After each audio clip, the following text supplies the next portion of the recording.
ఈనాటి మహాసభల ప్రారంభానికి ఇచ్చేసిన ముఖ్య అతిథి గౌరవనీయులు తెలుగు జాతి గర్వించదగ్గ మహోన్నత వ్యక్తి, సుప్రీంకోర్టు ప్రధాన న్యాయమూర్తి పదవిని అధిష్ఠించిన తెలుగు తేజం, ప్రత్యేకించి తెలుగు భాష పట్ల, తెలుగు సంస్కృతి పట్ల, అంతకుమించి తెలుగు జాతి పట్ల అపారమైన మమకారమే కాకుండా ఈ రోజున మనందరూ ఇక్కడ కూర్చున్నామంటే ఈ భాషోద్యమకారులందరికీ కూడా వెన్నుదన్నుగా నిలిచిన వ్యక్తి జస్టిస్ నూతలపాటి వెంకటరమణ గారు. వారు ఆంధ్రప్రదేశ్ హైకోర్టు న్యాయమూర్తిగా ఉన్నప్పుడు నేను అప్పుడు అధికార భాషా సంఘం అధ్యక్షుడిగా ఉండేవాడిని. ఈ తిరుపతిలో ప్రపంచ తెలుగు మహాసభలు జరిగిన సందర్భంలో వారు ఈనాడులో తెలుగులో న్యాయపాలన కావాలని చెప్పి ఒక వ్యాసం రాశారు. అప్పటి వరకు వారితో నాకు సన్నిహిత సంబంధాలు లేవు. ఆ వ్యాసం చదివిన తర్వాత నేను వెళ్ళి వారిని కలవటం, వారు ఆ రోజున ఎంత కార్యదక్షుడు అంటే నాకు చెప్పలేను ఆయన మాటల్లో. అప్పుడు జ్యుడిషియల్ అకాడమీకి కూడా వారు చైర్మన్గా ఉండటంతో దీని మీద మనం ఒక కార్యక్రమం తీసుకోవాలని చెప్పిన వారు ఆదేశించడం, తత్ఫలితంగా తెలుగులో న్యాయపాలన మీద ఆంధ్రప్రదేశ్ చరిత్రలో మున్నెన్నడూ జరగలేదు, ముందు కూడా జరుగుతుందో నేను చెప్పలేను. ఆ రకంగా తెలుగులో న్యాయపాలన సదస్సు జూబ్లీ హాల్లో ఏర్పాటు చేస్తాం హైదరాబాద్లో. దానికి ఆనాటి హైకోర్టు ప్రధాన న్యాయమూర్తి శ్రీ పినాకి చంద్రఘోష్ గారు, ఆనాటి ఆంధ్రప్రదేశ్ ముఖ్యమంత్రి శ్రీ కిరణ్ కుమార్ రెడ్డి గారితో పాటు మొత్తం హైకోర్టు న్యాయమూర్తులు, జిల్లా కోర్టు న్యాయమూర్తులు అందరూ కూడా హాజరయ్యారు. ఎందుకంటే ఆంధ్రప్రదేశ్ ఆవిర్భించిన తర్వాత అలాంటి సమావేశం ఏనాడూ జరగలేదు, ఇక ముందు జరిగిద్దని కూడా నేను భావిస్తలేదు. ఆ సమావేశ ఫలితంగా ఆ రోజున దాదాపు 60-70 తీర్పులు తెలుగులో వచ్చాయి. దాని కారకులు ఎవరంటే నూతలపాటి వెంకటరమణ గారు. ఎందుకంటే ఈరోజు మేము కేవలం వాళ్ళ భాష కోసం మన వెనకాల నిలబడ్డ వారిని మాత్రం మనం ఆహ్వానించాలి, వారి చేతుల మీదుగా మనం ప్రారంభించాలన్న ఆలోచనతో రమ్మని అడిగితే వారు హృదయపూర్వకంగా అంగీకరించడం కాకుండా ఆర్థికంగా కూడా సహకారం అందించారు. ఈ సభలకు అందుకు వారిని ప్రత్యేకంగా కృతజ్ఞతలు తెలియజేసుకుంటాం. గౌరవ శాసనసభ్యులు, మాజీ కేంద్ర మంత్రివర్యులు ఈ ప్రాంతానికి ప్రాతినిధ్యం వహిస్తూ ఈ సభల గురించి వారికి తెలియజేయగానే వారు ముందుకొచ్చి ఎన్ని వేల మంది ప్రతినిధులు వచ్చినా వాళ్ళందరికీ కూడా ఆతిథ్యం ఇచ్చే బాధ్యత నాదని చెప్పి ఇవాళ సుజనా ఫౌండేషన్ ద్వారా మా అందరికి కూడా చక్కటి విందుని ఏర్పాటు చేస్తున్నవారు. గతంలో కేంద్ర మంత్రివర్యులుగా ఈ రాష్ట్ర అభివృద్ధిలో ప్రధానమైన భూమిక వహించిన వారు గౌరవనీయులు సుజనా చౌదరి గారు. అలాగే ఈ రోజున ఈ వేదికకి రామోజీరావు గారి పేరు పెట్టుకున్నాం. దేనికి పెట్టుకున్నాం? తెలుగు గురించి పరితపించి తన కళ్ళ ముందు తెలుగు కనుమరుగకూడదని చెప్పి తప్పించిన మహోన్నత వ్యక్తి రామోజీరావు గారు. వారి యొక్క పేరుతో మనం ఈ వేదిక పెట్టుకుని శ్రీమతి శైలజా కిరణ్ గారిని ఆహ్వానిస్తే వారు కూడా దయతో అంగీకరించి ఈరోజు వచ్చి ఇక్కడ జ్యోతి ప్రజ్వలన చేసి ఈ సభలకు ఆరంభం పలికినందుకు వారికి కూడా నేను హృదయపూర్వకంగా నేను కృతజ్ఞతలు తెలియజేసుకుంటున్నాను. పోతే ఈ వేదిక మీద మరో మహోన్నత వ్యక్తి ఉన్నాడు. ఆయన పేరు శ్రీ కె గోపీనాథ్. వారు ఈరోజున తమిళనాడులో హోసూరు రాష్ట్రం నుంచి పార్లమెంట్ సభ్యులుగా ఎన్నికయ్యారు. గతంలో శాసనసభ్యులుగా పనిచేస్తూ తమిళనాడు శాసనసభలో తెలుగుని ప్రతిధ్వనించిన వ్యక్తి, జైలుల చేత తెలుగు మాట్లాడించిన వ్యక్తి గోపీనాథ్. అయితే ఈసారి విషయం ఏంటంటే మన ఆంధ్రప్రదేశ్లో శాసనసభ్యులు చాలామంది ఆంగ్లంలో ప్రమాణ స్వీకారం చేస్తే తమిళనాడులో జన్మించి తమిళ ప్రజల చేత ఎన్నుకోబడ్డ గోపీనాథ్ గారు తెలుగులో ప్రమాణం చేశారు. ఇది చాలా సాహసోపేతమైన విషయం. తమిళనాడులో చాలా తీవ్ర వ్యతిరేకత వచ్చింది. కానీ నా మాతృభాష తెలుగు, నా మాతృభాషలో నేను ప్రమాణం చేయకుండా ఇంకో భాషలో ఎందుకు చేస్తానని చెప్పిన వ్యక్తి గోపీనాథ్. వారిని ఈ రోజున మనం ఇక్కడికి ఆహ్వానించాం. వారు రావటం చాలా ఆనందదాయకమైన విషయం. అలాగే పెద్దలు, శాసనంలో పూర్వ సభ్యులు, చైతన్యరాజుగా మనందరికీ పరిచితమైన సత్యనారాయణ రాజు గారు, వారు కూడా అక్కడ తెలుగు సభలు చాలా ఘనంగా నిర్వహించారు వారి సంస్థల్లో. వారు కూడా ఈరోజు వచ్చినందుకు వారికి కూడా నేను హృదయపూర్వకంగా స్వాగతం పలుకుతున్నాను. అలాగే వాళ్ళ తెలుగునాట సాహిత్యంలో మన పెద్ద దిక్కు, తెలుగు సాహిత్యానికి మూర్తి పురస్కారాన్ని సాధించడం కాకుండా భారత ప్రభుత్వ పద్మశ్రీ పురస్కారాన్ని కూడా అందుకున్న మహోన్నత వ్యక్తి ఆచార్య కొలకలూరి నాథ్ గారు. అలాగే ప్రజా వాగ్గేయకారుడు, ఈ రోజున తెలంగాణ శాసన మండలిలో కవిలోకానికి ప్రాతినిధ్యం వహిస్తున్న మహోన్నత వ్యక్తి శ్రీ గోరాటి వెంకన్న గారు. అలాగే సినీ గేయకవిగా కాకుండా తెలుగు భాషన్న తెలుగు జాతన్న తప్పించిపోయే వ్యక్తి శ్రీ భువనచంద్ర గారు. అలాగే ఈ రోజున మనం ఈ ప్రాంగణంలో కూర్చున్నామంటే దానికి కారకులు ఈ కేబిఎన్ కళాశాల పాలకవర్గ కార్యదర్శి శ్రీ తూనుగంట్ల శ్రీనివాస్ గారు, అడ్మినిస్ట్రేటర్ శ్రీ వంగల నారాయణరావు గారు. వారి ఇరువురికి కూడా మనం ఎంత కృతం చెప్పినా కూడా తక్కువ అని చెప్పి మాత్రమే మనం చేస్తున్నాం. ఎందుకంటే కాకరపర్తి భావనారాయణ అంటే గొప్ప జాతీయవాది ఆయన. మీరు అక్కడ విగ్రహం చూస్తుంటారు, తల మీద తెల్ల టోపీ ఉంటుంది. స్వాతంత్ర సమరంలో ప్రముఖమైన పాత్ర వహించిన వ్యక్తి. అలాంటి గొప్ప జాతీయవాది పేరు మీదుగా ఏర్పడ్డ గొప్ప కళాశాల ఇది. ఈ కళాశాలలో ఈరోజు మనం ఈ సమావేశం ఏర్పాటు చేసిన అవకాశం కల్పించేందుకు వారికి నేను ప్రత్యేకంగా ధన్యవాదాలు తెలియజేస్తూ, ఇకపోతే ఈ మా సంఘానికి ఒక పెద్ద దిక్కు అంటూ వచ్చిన పెద్దలు పూజ్యులు పద్మభూషణ పురస్కార గ్రహీత ఆచార్య యార్లగడ్డ లక్ష్మీప్రసాద్ గారికి, అలాగే ఇవాళ మీ అందరినీ మనందరినీ కూడా ఇక్కడ సమావేశపరచడంలో అహర్నిశలు నిద్రాహారాలు లేకుండా శ్రమించిన ఇరువురు వ్యక్తులు ఉన్నారు. వారు గుత్తుకొండ సుబ్బారావు, జీవి పూర్ణచంద్ర గారు.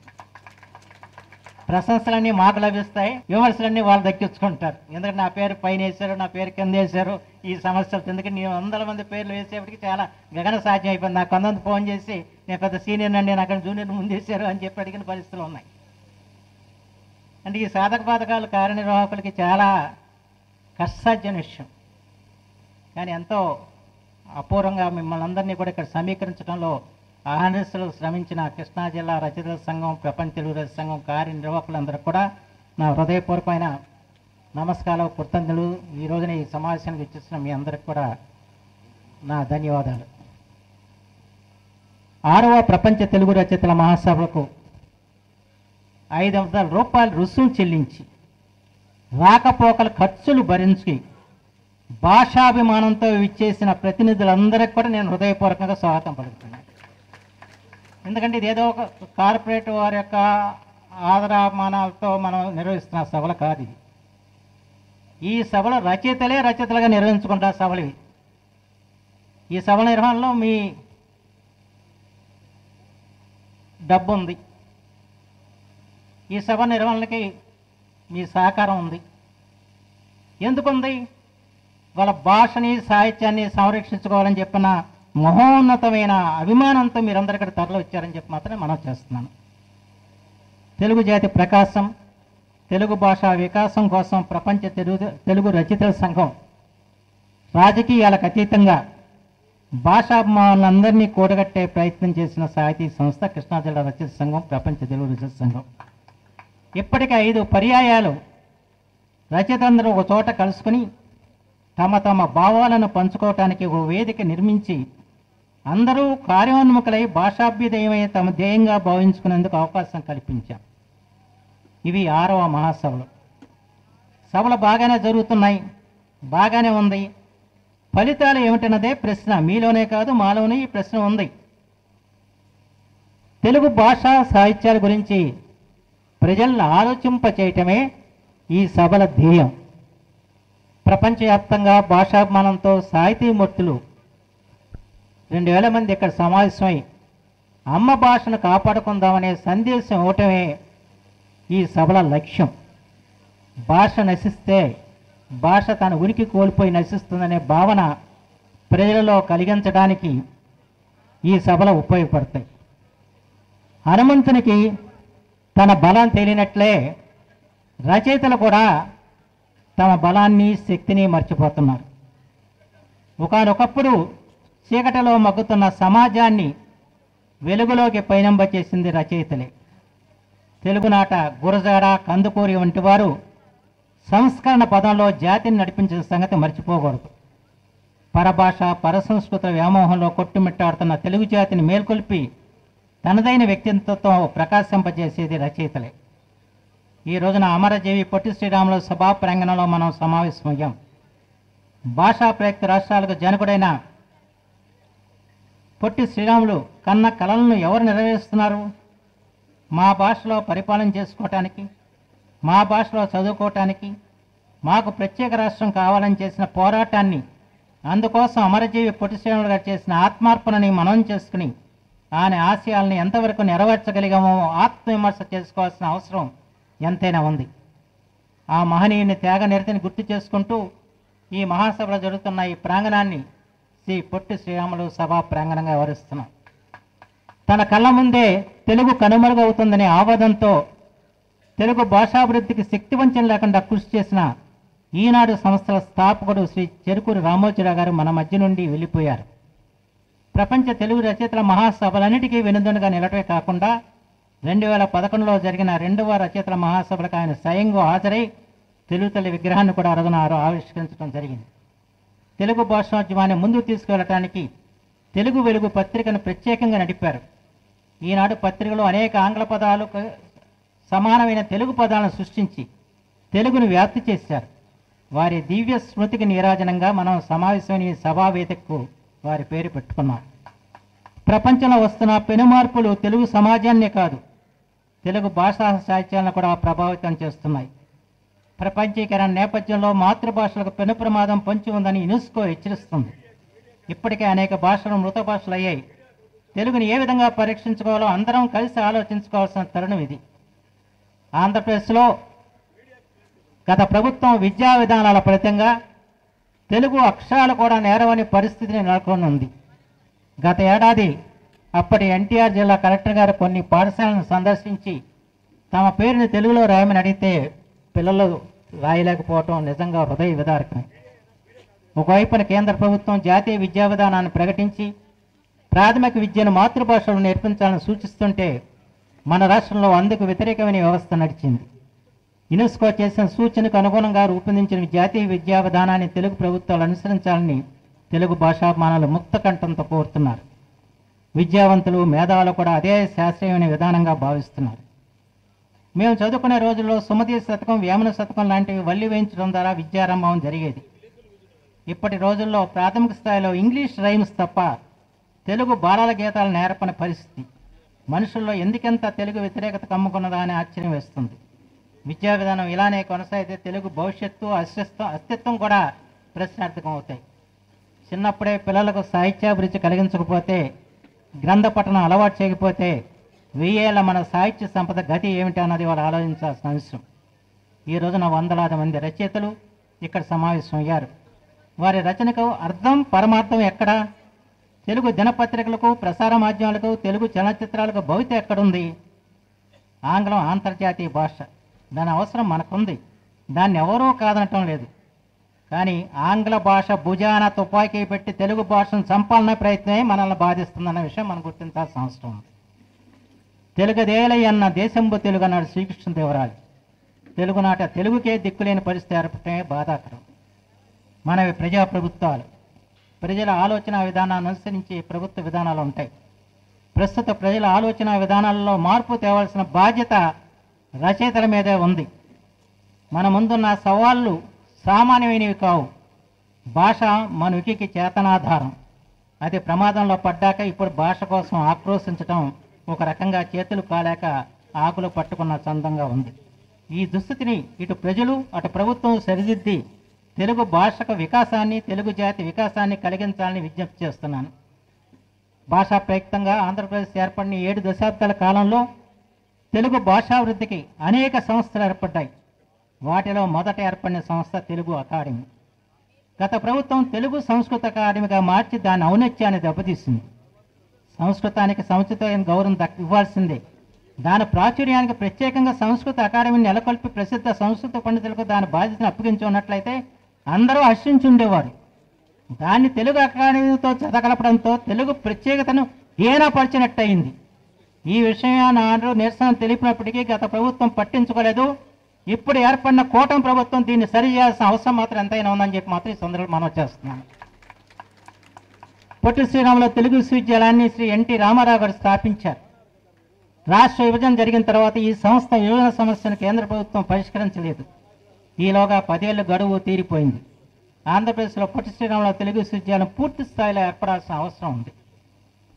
తెలుగు భాషోద్యమ కోరికల మేరకు ఆనాడు ముఖ్యమంత్రిగా ఉన్న శ్రీ నారా చంద్రబాబు నాయుడు గారు తెలుగు భాషా ప్రాధికార సంస్థను ఏర్పాటు చేశారు. గత ప్రభుత్వం దాని ఉనికినే ప్రశ్నార్థకం చేసింది. ఇప్పుడు ఏర్పడిన నూతన ప్రభుత్వం ఈ తెలుగు భాషా ప్రాధికార సంస్థకు పాలక మండలిని ఏర్పరిచి నిధులను కేటాయించి ప్రపంచవ్యాప్తంగా ఉన్న తెలుగు వారందరూ కూడా తమ భాషను కాపాడుకోవడానికి ఉపయోగపడే ఓ బహుళార్థ సాధక సంస్థగా రూపొందించాలని చెప్పి కోరుతున్నాను. శ్రీ చంద్రబాబు నాయుడు గారిని ఆనాడు అకాడమీలన్నీ కూడా రద్దయిన సందర్భంలో మన తిరిగి అకాడమీలని ఏర్పరచాలని చెప్పి కోరితే వారు అంగీకరించి అన్నింటినీ కూడా పునరుద్ధరించారు. అంతేకాకుండా కొన్ని అంత గుంపు లేని అకాడమీలను కూడా ఏర్పరచడం జరిగింది. కానీ గత ప్రభుత్వం ఆయా రంగాలకు చెందిన నిష్ణాతులను విస్మరించి వాటితో సంబంధం లేని తమ పార్టీ కార్యకర్తలకు పునరావాస కేంద్రాలుగా మార్చారు. నిజమైన కవులు కళాకారులతో వాటిని పునరుద్ధరించాలని విజ్ఞప్తి.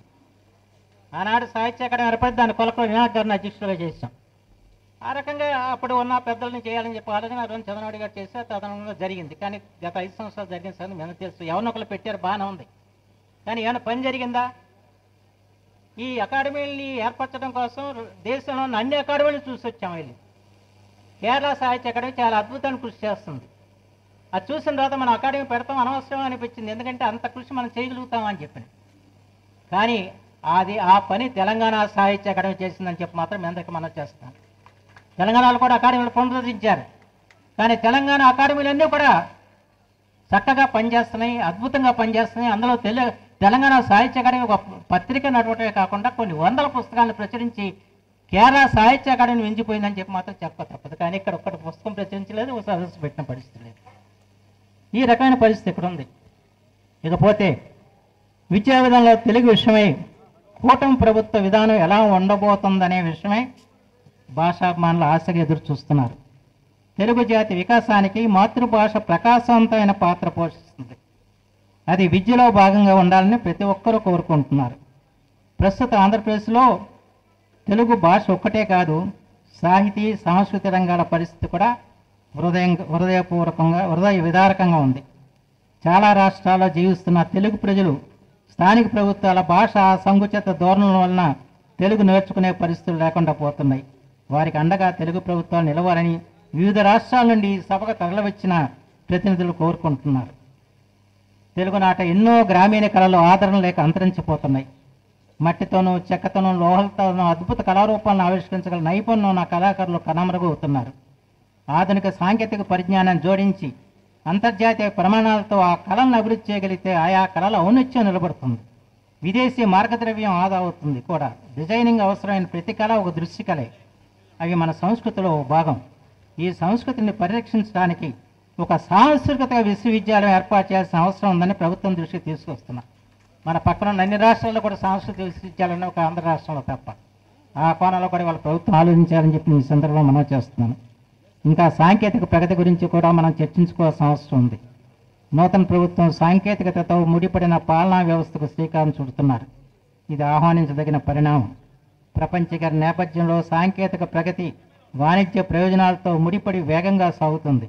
దాని ప్రభావం తెలుగు భాష తెలుగు, కానీ ఆంధ్రప్రదేశ్లో తెలుగు తరిగిపోతుంది.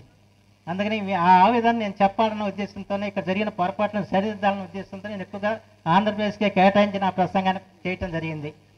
ఎందుకంటే తెలంగాణలో తెలుగు బతుకుతుంది, ఇక్కడ తెలుగు తరుగుతుంది. ఆ విషయాలు ఇక్కడ ప్రభుత్వం గుర్తించాల్సిన అవసరం ఉందని చెప్పి మాత్రం ఈ సందర్భంలో మనం చేస్తూ, ప్రత్యేకించి ఆ రోజున మనం ప్రాచీన భాష కోసం ఏ విధంగా పోరాడాం, ఏ విధంగా సాధించాం, అలాగే మన భాష మనుగడని కూడా మనం నిలబెట్టడానికి రచయితలుగా మనం అందరం కూడా కలిసికట్టుగా నిలవాలని చెప్పి మాత్రం మీ అందరికీ కూడా నేను మనసారా కోరుకుంటూ, ఈరోజున ఈ మహత్తరమైన సన్నివేశంలో కూడా మనం పాలు పంచుకొని మళ్ళా ఒక భాషోద్యమానికి మనల్ని మనం అంకితం చేసుకుంటున్న శుభ సందర్భం ఇదని చెప్పి మాత్రం మీ అందరికీ మనం చేస్తూ, ఇప్పుడు ఈనాటి జ్యోతి ప్రకాశం చేసి ఈ సభలకి అంకురార్పణ చేసిన శ్రీమతి శైలజాకరణ్ గారిని మాట్లాడాల్సిన కోరుతున్నాను.